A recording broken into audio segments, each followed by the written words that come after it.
Hello class, welcome back बच्चों। तो प्यारे बच्चों, स्टार्ट करते हैं नया लेक्चर। बेटा, आज हम एक थियोरेटिकल चैप्टर का रिवीजन स्टार्ट कर रहे हैं। बात करेंगे बेटा प्रोविजंस एंड रिजर्व्स की। प्रोविजंस एंड रिजर्व्स की चर्चा करेंगे। बेटा, अपना लिखने वाला काम आप मत करना, क्योंकि पहले भी सेम ही मैटर लिखा होगा। अब बार बार सेम मैटर लिख के करोगे क्या? समझने वाला काम दोबारा से करना, ठीक है ना? बते रहोगे तो दिमाग में पहला अक्षर भी नहीं होगा कि मैंने क्या लिखा था। तो बेटा समझ लेंगे ढंग से। पहली चर्चा मेरी प्रोविजंस पर है, फिर रिजर्व्स पर।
लोग उत्तर जी सामने देखना सब।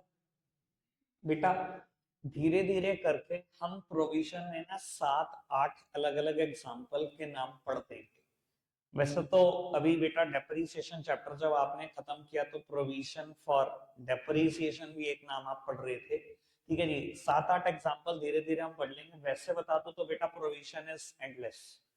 कंपनियां 100 से भी ज्यादा प्रोविजन बना सकती हैं, 100 से भी ज्यादा अलग अलग नाम आ सकते हैं। पर बेटा कोई नहीं, एक बार हम समझने की कोशिश करते हैं क्या होते हैं प्रोविजन। सबसे पहली चीज जो मैंने लिखी वो लिखा, provisions are provided to meet known liabilities. बेटा प्रोविजन क्या होते हैं? अपने प्रॉफिट्स में से एक अमाउंट को सेट असाइड करना फॉर द नॉन लायबिलिटीज। आप जानते हो एक लायबिलिटी आपके पास फ्यूचर में आने वाली है, और बिल्कुल आने वाली है, इस दिन आने वाली है। आपने क्या करा, अपने प्रॉफिट में से एक अमाउंट अलग निकाल कर रखनी शुरू कर दी उस नॉन लायबिलिटी के लिए। ये जो प्रॉफिट में से आप अमाउंट सेट असाइड कर रहे हो ना, यही बेटा प्रोविजन। एग्जाम्पल, बेटा इन तीनों बातों को समझाने के लिए मैं एक अलग अलग एग्जाम्पल दूंगा, जिससे हम ज्यादा से ज्यादा बातें डिस्कस कर सके, ज्यादा से ज्यादा प्रोविजन के नाम हमारे दिमाग में हो। बेटा नाम है provision for taxation. Provision for taxation ये क्या चीज होती है? बेटा प्रोविजन फॉर टैक्सेशन की बात करूं तो ना, एक एंटिटी हुआ, आप एक कंपनी हो, आपका फाइनेंशियल ईयर है मान लो 2024-25, 1 अप्रैल 2024 से 31 मार्च 25। बेटा जिस दिन आपका साल खत्म हो जाता है तो गवर्नमेंट ऑफ इंडिया का नियम है कि 6 महीने में अपने अकाउंट्स ऑडिट करा लो किसी सीए से और अपना टैक्स जमा कर दो, ठीक है जी। कंपनी ने क्या किया बेटा, 6 महीने भर में ना 50 लाख रुपए कमा दिए, ठीक है, और कंपनी के ऊपर टैक्स है 30%। कंपनी ने 50 लाख रुपए कमाए, 30% टैक्स देना उसको 15 लाख रुपए का, तो 6 महीने में टैक्स देना है। अभी 6 महीने बीते। कंपनी ने क्या करा, एक नया बैंक अकाउंट खोल लिया। कंपनी के 50 लाख के बैंक अकाउंट में से ना 15 लाख रुपए अलग निकाले, उस नए बैंक अकाउंट में डाल दिए। ये आप क्या कर रहे हो? अपने प्रॉफिट में से एक अमाउंट को सेट असाइड कर रहे हो फॉर द नॉन लायबिलिटी। ये तो पता है ना, आज नहीं तो कल पैसा देने, चाहे वो दिन दूर है अभी, पर देने तो है ही है पैसे। 30 सितंबर 25 तक तो देने ही पड़ेंगे, डिले नहीं कर पाओगे आप, ठीक है जी। तो आपने क्या करा, 15 लाख रुपए अलग निकाले अपने प्रॉफिट में से और एक सेपरेट बैंक अकाउंट में डाल दिए। उसी बैंक अकाउंट का नाम है प्रोविजन फॉर टैक्सेशन, और कुछ नहीं। समझ में आती है बात? बेटा अगले हाफ ईयर में आपने 70 लाख कमा लिए, इसके ऊपर 30% टैक्स, 21 लाख रुपए का टैक्स है। आपने क्या करा बेटा, 31 मार्च को ही फटाफट से 21 लाख रुपए निकाले, उसी बैंक अकाउंट में दोबारा कंट्रीब्यूट कर दिए, जिसमें 15 लाख रुपए डाले थे। 36 लाख रुपए अलग निकाल के रखिए बेटा। क्यों ना अलग निकाल कर रख दिए? क्योंकि आपको पता है ये नॉन लाइबिलिटी है, होने ही वाली है, मुझे देने ही पड़ेंगे पैसे। तो प्रोविजन क्या है? अपने प्रॉफिट में से एक अमाउंट को सेट असाइड करना फॉर द नॉन लाइबिलिटी। अब बेटा 30 सितंबर से पहले पहले किसी भी एक दिन आपके अकाउंट्स आप अपने सीए से ऑडिट करा सकते हो और ये 36 लाख रुपए जमा करा सकते हो। कोई दिक्कत कोई परेशानी तो नहीं? समझ में आता है? प्रोविजन नॉन लाइबिलिटी के लिए बनाया जाता है। दूसरी बात, provisions are charge against profit, और इस बात को समझाने के लिए मैं एक और एग्जांपल लूंगा। Provision for replacement of asset, provision for replacement of assets. लो उत्तर जी, समझना आराम से। बेटा प्रोविजन क्या है? चार्ज अगेंस्ट प्रॉफिट है। चार्ज अगेंस्ट प्रॉफिट का क्या मतलब होता है? बेटा चार्ज अगेंस्ट प्रॉफिट का मतलब है चाहे प्रॉफिट है तब भी प्रोविजन बनाना है, चाहे लॉसेस हैं तब भी प्रोविजन बनाना है। मतलब प्रॉफिट हो तब भी बनाओ और लॉस है तब भी बनाओ, तब भी वो अमाउंट लाओ, हमें नहीं पता कहां से लाओ। अच्छा जी ऐसा क्यों? मैं बेटा समझाता हूं। मैंने एक एग्जांपल लिया, provision for replacement of asset. आज बेटा आपकी कंपनी ने ना 10,000 करोड़ की फिक्स एसेट्स खरीदी है, मशीनरी खरीदी है, ठीक है जी। और बेटा इन मशीनरी की लाइफ है, लेट्स सपोज बात करते हैं 20 इयर्स, 20 साल के बाद ये जीरो हो जाएंगे और दोबारा 10,000 करोड़ रुपए खर्च करके आपको मशीनरी खरीदनी होगी। आज क्या किया कंपनी ने? कंपनी बहुत अच्छे से जानती है कि जब 20 साल के बाद ये मशीनरी जीरो हो जाएंगी तो 10,000 करोड़ इकट्ठे निकालना बहुत मुश्किल होगा, हम इकट्ठे नहीं निकाल पाएंगे 10,000 करोड़। तो कंपनी ने क्या किया? कंपनी ने देखा अच्छा 10,000 करोड़ 20 सालों में अरेंज करने हैं, 10,000 करोड़ डिवाइडेड बाय 20, 500 करोड़ रुपए हर साल असाइड कर दो। एक नया बैंक अकाउंट खुलवा लिया गया, नाम रखा गया provision for replacement of asset. पहले साल 500 करोड़ रुपए उठाए, उस अकाउंट में कंट्रीब्यूट कर दिए। दूसरे साल 500 करोड़ उठाए, उस अकाउंट्स में कंट्रीब्यूट कर दिए। कितने हो गए? 1,000 करोड़। फिर 500 करोड़, 1,500 करोड़, 2,000 करोड़। ये कहानी अगर 20 साल तक कंटिन्यूस रही तो 20 साल के बाद कितने इकट्ठे हो जाएंगे? 10,000 करोड़। पिछली एसेट जीरो हो जाएंगे, नई एसेट के पैसे अरेंज है, सीधा एसेट खरीद लो। समझ में आती बात? अब लेकिन ये समझो बेटा 20 साल है, बिजनेस है, कभी प्रॉफिट कभी लॉस। बेटा एक साल बीच में ऐसा आया, 9th ईयर समझ लो, सॉरी, जिसमें नुकसान हो गया, आपको लॉस हो गया। अब बेटा ये कहने से काम नहीं चलेगा कि कोई नहीं अगली बार 1,000 करोड़ कर दूंगा। अगर अगली बार भी प्रॉफिट गिने चोरे 600 करोड़ ही हुए तो नहीं कर पाओगे ना। और अगर ऐसा रहा तो आखिरी साल में फिर दिक्कत आ जाएगी। इसी वजह से कंपनी क्या करती है, चाहे लॉस का ईयर है, प्रोविजन के लिए अमाउंट सेट असाइड जरूर करती है, कहीं ना कहीं से अरेंज जरूर करती है। ठीक है जी, यानी कि प्रोविजन बनाए जाते हैं चाहे प्रॉफिट है तब भी, चाहे लॉसेस है तब भी। चार्ज अगेंस्ट प्रॉफिट का मतलब है लॉस है तब भी बनाओ, प्रॉफिट है तब भी बनाओ। कोई दिक्कत कोई परेशानी कोई? क्लियर है जी बात? प्रोविजन का नाम भी क्लियर है, मतलब क्लियर हो रहे हैं। चलो जी आगे बढ़ते हैं। तीसरा है provision are made as per prudence और कंजर्वेटिज्म कंसेप्ट। बेटा प्रूडेंस क्या बोलता था या कंजर्वेटिज्म क्या बोलता था, याद है आपको कुछ? एक अकाउंटिंग प्रिंसिपल है, याद हो तो? ये बोलता था अगर कोई इनकम और गेन हो सकता है उसको मत दिखाओ। अगर कोई इनकम और गेन हो सकता है उसको क्यों दिखाना? प्रूडेंस का मतलब होता है समझदार बनो, याद है? मैं हिंदी में लिखता था समझदारी, कि अगर कोई प्रॉफिट कोई इनकम कोई गेन्स हो सकते हैं उनको नहीं दिखाना, पर अगर एक्सपेंसेस और लॉसेस हो सकते हैं उनको जरूर दिखाना। समझ में आ रही बात? अगर प्रॉफिट जब तक श्योर नहीं है दिखाना नहीं है। हो सकने वाला प्रॉफिट नहीं दिखा जाता अकाउंट्स में, लेकिन अगर हो सकने वाला लॉस है, हो सकने वाला एक्सपेंस है, उसको जरूर दिखाना है। ठीक है जी, इसी दम पे सारे प्रोविजन बनते हैं, दुनिया के सारे प्रोविजन इसी प्रिंसिपल के हिसाब से बनते हैं। कुछ दिन के बाद मेरी एक रील भी देख लोगे इसी चीज के ऊपर, मैं रिकॉर्ड कर चुका हूँ। अच्छे अच्छे टीचर को नहीं पता होता, इसी प्रिंसिपल पे बनते हैं। आइडिया देता हूं आपको बेटा, नाम है provision for bad and doubtful debt.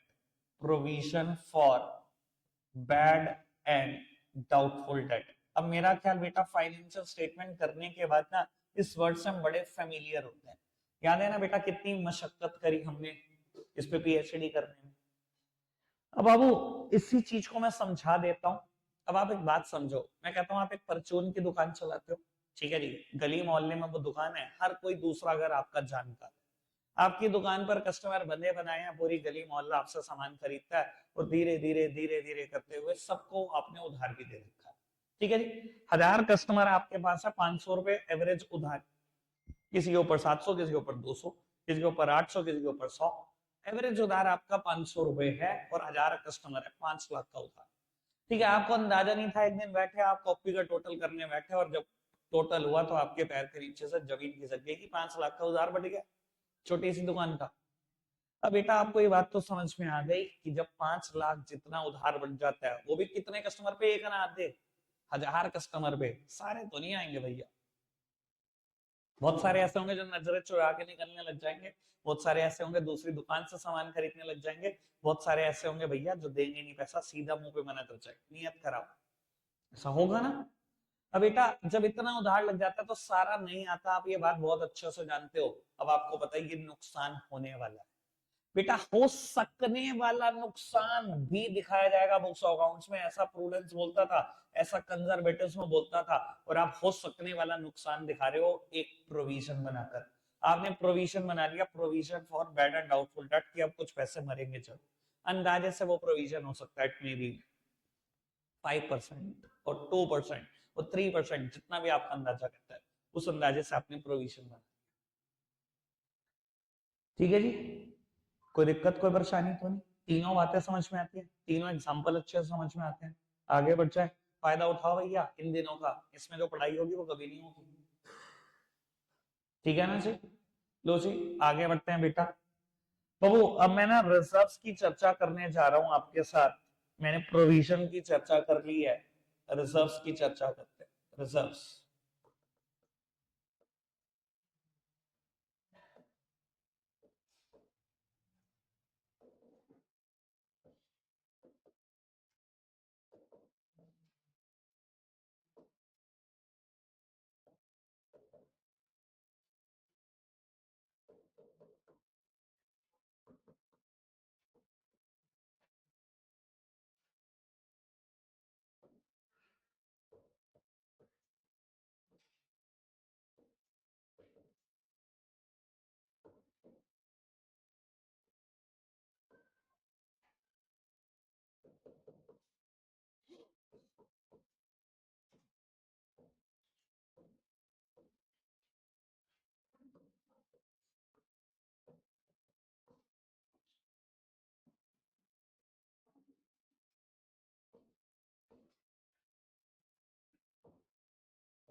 तो उत्तर जी सामने देखेंगे सब। बेटा अभी हम रिजर्व्स पे चर्चा कर रहे हैं, हमने प्रोविजन की चर्चा खत्म कर ली, और रिजर्व्स पे भी इतना करने के बाद थोड़ी सी चर्चा अभी भी बकाया रह जाएगी। बेटा सबसे पहले हमने लिखा reserves are provided to meet the unknown liabilities. जहां पर मैंने प्रोविजन में लिखा था provisions are provided to meet the known liabilities, वहीं रिजर्व्स में लिखा reserves are provided to meet the unknown liabilities. ये क्या चीज है बेटा? मेरे बिजनेस में ना अच्छा खासा प्रॉफिट चल रहा है, और मुझे लग रहा है मुझे प्रॉफिट की ना बहुत ज्यादा जरूरत है भी नहीं अभी, और ठीक है जी, मेरे पास 10 लाख का प्रॉफिट हुआ, कोई खर्चा नहीं था मेरे पास, मैंने क्या करा 10 लाख में से 2.5 लाख रुपए निकाले, सेपरेट बैंक अकाउंट में डाल दिए। किसी ने पूछा ये क्यों है जी, मैंने कहा जी कंटिजेंसी के लिए, इमरजेंसी के लिए, भगवान ना करे कोई अननोन लायबिलिटी अराइज हो जाए तो यहाँ से मीट आउट कर लेंगे। मुझे भी नहीं पता मैंने क्यों रखे, अभी अननोन लायबिलिटी के लिए रखे हैं। बस प्रोविजन और रिजर्व्स में यही फर्क होता है, प्रोविजंस और रिजर्व में यही फर्क होता है। प्रोविजंस नॉन लायबिलिटी के लिए बनाए जाते हैं, रिजर्व्स अननोन लायबिलिटी के लिए। प्रोविजन के केस में आपको लायबिलिटी पता होती है कब आने वाली है, कितने रुपए की आने वाली है, यहाँ कुछ नहीं पता, बस रख लिए कंटिजेंसी के लिए, इमरजेंसी के लिए। ठीक है जी बेटा, लिखा हुआ है reserves are appropriation of profit, मैंने प्रोविजन में लिखा था वो चार्ज अगेंस्ट प्रॉफिट है। चार्ज अगेंस्ट प्रॉफिट का मतलब क्या था, चाहे प्रॉफिट है चाहे लॉस है, प्रोविजन बनाने ही बनाने हैं। रिजर्व्स सिर्फ प्रॉफिट है तभी बनाने हैं, लॉस के केस में नहीं। अब ये तो वही बेवकूफी होगी कि बिजनेस में पहले ही 10 लाख का लॉस चल रहा है, आपने कहा नहीं नहीं 2.5 लाख का लोन और लो, मुझे रिजर्व क्रिएट करना है, अलग बैंक अकाउंट में डाल दूंगा। किसी ने पूछा क्यों, क्या जरूरत है, आपने कहा नहीं एक अननोन लायबिलिटी आ सकती है। भाई लॉस के केस में बाहर से कर्जा उठाना और उस चीज के लिए जिसका भी हो सकना ही तय नहीं है, जिसके बारे में मैं जानता ही नहीं हूं, वो बेवकूफी है। प्रोविजन में ये बात जस्टिफिएबल है कि एक लायबिलिटी है और आएगी और कंफर्म है उसका आना, चाहे लॉस है, इसीलिए वहां बोला जाता है कि बना लो कि उसने तो आना ही आना है, वो लायबिलिटी नहीं रुकने वाली। यहां तो भैया पता ही नहीं ना कि लायबिलिटी है भी या नहीं, आएगी भी या नहीं। अगर कोई चीज आएगी ही नहीं, उसके लिए भी एडवांस में पैसों की तैयारी कर लोगे तो वो गलत है। लॉस के केस में नहीं बनते रिजर्व्स, सिर्फ एप्रोप्रिएशन ऑफ प्रॉफिट है, मतलब made made only and only if there is a profit. बेटा बात समझ में आ गई है पक्का से। बेटा यहाँ तीसरा पॉइंट ये है कि रिजर्व्स कितने तरीके के, बेटा रिजर्व्स 3 तरीके के हैं। सबसे पहले रिजर्व दिखाई दे रहा है आपको, रेवेन्यू रिजर्व्स। बेटा जैसे कि नाम सजेस्ट कर रहा है, बेटा these reserves are created out of business profit. ये रिजर्व बेटा बिजनेस के प्रॉफिट से बनाए जाते हैं। आपकी दुकान है 5 स्टार जनता, दुकान से जितना मुनाफा आया वो 20 लाख था, आपने 20 लाख में से ही 3 लाख रुपए अलग निकाल के रख दिए, ये रेवेन्यू रिजर्व है, दुकान के प्रॉफिट में से सेट असाइड किया। बेटा कैपिटल रिजर्व क्या होते हैं, these are created out of the sources other than business profit. Business profit के अलावा कहीं और से इनकम आ रही है, वहां से रिजर्व क्रिएट कर रहे हो, उसे बोलेंगे कैपिटल रिजर्व। जैसे कि आपने बेटा एक प्लॉट ऑफ लैंड खरीद रखा था 5 करोड़ रुपए का, 6 करोड़ का बिक गया, 1 करोड़ आ गए, दुकान से आए, दुकान से नहीं आए। बेटा 1 करोड़ रुपए आ गए, आपने 20 लाख रुपए अलग निकाल के रख दिए फॉर द अननोन लायबिलिटी, ये कैपिटल रिजर्व है। Revenue reserves are created always from the business income, from the business profit, और ये बेटा other than business profit। और बेटा सीक्रेट रिजर्व आप अभी बता देता हूँ, रेनबो के एग्जाम में अभी पीरियोडिक में पेपर में कुछ बिल्कुल अभी 2 दिन पहले ही हुआ है, सैटरडे की बात है सर। बेटा कहा कहते हैं सीक्रेट रिजर्व क्या, these reserves are created secretly by charging excessive depreciation. मैं बताऊंगा बेटा कैसे क्रिएट करता है, पहले ये बता देता हूं बेटा कि आम सिटीजन को, आम फर्म्स को अलाउड ही नहीं है बनाना। इंडिया में सिर्फ 2 ही कंपनीज ऐसी हैं जिनको परमिटेड है secret reserve banana, one is banking company, other one is insurance company. तीसरी कोई कंपनी ही नहीं है जिसको परमिट हो सीक्रेट रिजर्व बनाना। आप नहीं बना सकते, हम नहीं बना सकते, हमारे लिए तो वो क्राइम हो जाएगा। क्यों क्राइम हो जाएगा, मैं थोड़ा सा आइडिया देता हूँ। बेटा हमने लिखा सीक्रेट रिजर्व कैसे बनाया जाता है, बिल्कुल बेस्ट तरीका यही है और ऐसे ही बनाया जाता है, बाय चार्जिंग एक्सेसिव डेप्रिसिएशन, फालतू डेप्रिसिएशन चार्ज। मान लो बेटा आपने कोई मशीन खरीदी, प्लीज सामने देखना, आपने कोई मशीन खरीदी 100 करोड़ की, डिसाइड हुआ 10% एसएलएम पे डैप लगाया जाएगा, यानी कि हर साल 10 करोड़ रुपए डैप लगाया जाएगा, 10 साल के बाद जीरो। ठीक है, आपने क्या किया, पहले साल डैप लगा दिया 20 करोड़, लगाना था 10 करोड़, लगा दिया 20 करोड़। 20 करोड़ डैप लगाने से क्या होगा, प्रॉफिट 20 करोड़ से कम हो जाएंगे, प्रॉफिट 20 करोड़ से कम हो जाएंगे, जबकि कम कितने से होने थे, 10 करोड़ से। आपने बिना कोई दिमाग लगाए 10 करोड़ फालतू डेट चार्ज कर दिया, 10 करोड़ के प्रॉफिट फालतू एक सेपरेट बैंक अकाउंट में डाल दिए। सीक्रेटली आप 10 करोड़ रुपए बिजनेस के बाहर ले गए, जो बेयर आंखों से किसी को नहीं दिखेगा, किसी को भी नहीं दिखेगा। चार्टर्ड अकाउंटेंट रहेगा, पूछेगा जी क्या हुआ, सर मशीन की लाइफ 5 साल है, 20 साल, 20% हर साल डेप लगेगा, खत्म कहानी। पता ही नहीं लगेगा किसी को कि क्या हुआ। डेप लगाना था 10 करोड़, लगा कितना गए 20 करोड़, 10 करोड़ का डेप फालतू लगाया, वही 10 करोड़ रुपए बिजनेस के अकाउंट से उठाए और डाल दिए चुपचाप एक सेपरेट बैंक अकाउंट में, सीक्रेटली रिजर्व बन गया। किसी को हवा भी नहीं आएगी बेटा, सिर्फ आप जानते होंगे, आपका मैनेजमेंट जानता होगा, बाकी किसी को कुछ नहीं पता लगेगा। क्या ये काम हम अपने बिजनेस में कर सकते हैं नॉर्मली, ये कह के कि हम सीक्रेट रिजर्व बना रहे हैं? बेटा गवर्नमेंट ऑफ इंडिया आपको चोर का नाम दे देगी कि आपने 10 करोड़ रुपए चोरी कर ली और टैक्स नहीं दिया। हमें तो यही बोला जाता है फेयर प्रेजेंटेशन ऑफ अकाउंट्स करो, प्रॉपर प्रेजेंटेशन ऑफ अकाउंट्स करो, यानी कि 1 रुपए की भी हेरा फेरी नहीं कर सकते। आप ये करने की कोशिश करोगे तो आप चोर हो। इसलिए बोल रहा था मैं, सिर्फ बैंकिंग कंपनी और इंश्योरेंस कंपनी ही कर पाएंगे, आप नहीं कर पाओगे। ठीक है जी, अभी आया है ये पेपर। अब मुझे नहीं पता वो कितना अच्छे से लिखा है, मैंने पिछली बार भी ऐसे ही पढ़ाया था, अभी भी ऐसे ही पढ़ा। डन है जी, कोई दिक्कत कोई परेशानी, आगे बढ़ जाए। अभी थोड़ा सा मुद्दा मेरा आखिरी का रह गया 5-4 मिनट का, फिर वाइंड अप कर सकते हैं।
लो जी, सामने देखना पुत्र, लिखने वाला काम खत्म हो गया मेरा, बस 5-7 मिनट का मेरा समझाने वाला काम है, उसे अच्छे से समझ लो, फिर चैप्टर पैक भी हो गया। इतना सा चैप्टर है लेकिन अच्छे से कर लो उसको। बेटा अभी ना हम रेवेन्यू रिजर्व के ही फर्दर क्लासिफिकेशन कर रहे हैं। रेवेन्यू रिजर्व क्या होता है? जो out of business profit create होता है। हल्दीराम या 5 स्टार जनता दुकान से कमाए 20 लाख, उसी में से 3 लाख रुपए अलग निकाल के रखे हुए, ये होते हैं रेवेन्यू रिजर्व, दुकान के प्रॉफिट से क्रिएट करना। बेटा मैंने दुकान के प्रॉफिट से तो क्रिएट किया रिजर्व, अब मैं कहूं कि मैं बिल्कुल ही अननोन हूं उसके पर्पस से, मुझे खुद ही नहीं पता कि कोई लाइबिलिटी है भी या कोई स्पेसिफिक पर्पस है, कुछ नहीं पता, तो भैया मैं उसको नाम सिर्फ एक ही दे सकता हूँ, जनरल रिजर्व। ठीक है जी बेटा, देखो रिजर्व का थीम लाइन ही क्या है, अननोन लाइबिलिटी के लिए बनता है। मैंने क्रिएट तो किया अननोन लाइबिलिटी के लिए, लेकिन पर्पस अगर स्पेसिफिक हो तो उसे बोलते हैं स्पेसिफिक रिजर्व। जैसे कि एग्जांपल देता हूं और क्लैरिटी भी देता हूं आपको। बेटा पहला पर्पस है वर्कमैन कंपनसेशन रिजर्व, दूसरा इन्वेस्टमेंट फ्लक्चुएशन रिजर्व, तीसरा डिविडेंड इक्वलाइजेशन रिजर्व। तीनों के अलग अलग मायने हैं, सुनना। मेरे प्रॉफिट है 20 लाख, मैंने 3 लाख रुपए अलग निकाले, 3 लाख में से 1.5 लाख तो जनरल रिजर्व में डाले। मुझे नहीं पता कब क्यों कहां किसके लिए, कुछ नहीं, 1.5 लाख रुपए तो बिल्कुल अलग पड़े। 50,000 मैंने तीनों जगह डाल दिए। अभी भी liability is unknown but purpose is specific. Liability अभी भी मुझे नहीं पता पर पर्पस स्पेसिफिक है। बेटा मैंने ना वर्कर कंपनसेशन रिजर्व बनाया 50,000 कि वर्कर सारा दिन मशीन पे काम कर रहे हैं, हमारे यहाँ 10 वर्कर है, भगवान न करे किसी का कोई एक्सीडेंट हो जाए तो हो सकता है बेटा, बिजनेस प्रेमाइसेस है, एक्सीडेंट हो सकता है। अगर कभी किसी को चोट लगी, अननोन है सर, ये कंपलसरी नहीं है कि लाइबिलिटी आ चुकी है मेरे ऊपर, पता नहीं है आएगी भी कि नहीं। बेटा अननोन लाइबिलिटी है, लेकिन मैंने 50,000 रुपए अलग रखे, मैं सिर्फ इसी बात की कि वर्कर को चोट लगी तो यहां से मीट आउट कर, नहीं लगी तो पड़े रहेंगे बिजनेस में, सालों साल पड़े रह सकते। ठीक है जी, दूसरा पर्पस इन्वेस्टमेंट फ्लक्चुएशन रिजर्व। मैंने शेयर मार्केट में 2.5 लाख रुपए की इन्वेस्टमेंट की हुई है। अब शेयर मार्केट की इन्वेस्टमेंट है, कभी ऊपर कभी नीचे जा सकती है, शेयर मार्केट है भैया, बेटा तो मैंने 50,000 रुपए अलग निकाल के रख दिए। देखो नाम क्या है, इन्वेस्टमेंट फ्लक्चुएशन रिजर्व, कि अगर इन्वेस्टमेंट फ्लक्चुएट हुई, मुझे लगा कि 50,000 तक मेरी वैल्यू गिर गई है, तो मैं क्या करूंगा, इस रिजर्व से 50,000 मीट आउट कर दूंगा, मान लूंगा कि मेरा कोई नुकसान ही नहीं हुआ। ठीक है जी।